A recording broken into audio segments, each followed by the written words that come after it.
เจ้าเหงาเจ้าเศร้าก็ให้เจ้าเฝ้าโทรมายามเจ้ามีปัญหาก็มาหาบ่ต้องเกรงใจ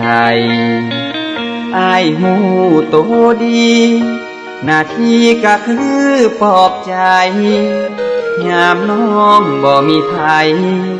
ก็ให้คิดเห็นอ้ายเด้อนางหนทางอันแสนยาวไกล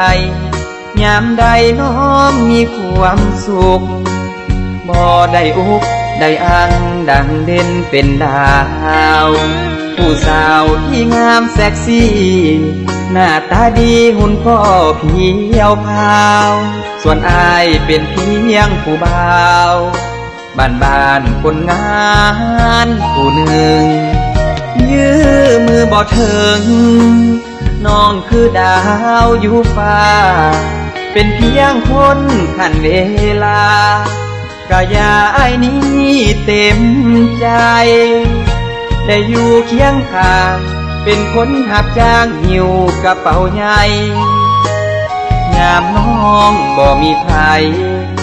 กะใส่ได้ตามสบายอ้ายคนง่ายๆหักแทบตายกะบ่อาจเอื้อมแนมเบิ่งโตน้องจนเหลื่อมเครื่องเพชรราคาหลายล้านอ้ายส่งหัดเข้าหน้าที่อ้ายคือแบกกระเป๋ามีสิทธิ์แต่แนมเบิ่งเจ้าก็ถือว่าเฮามีวา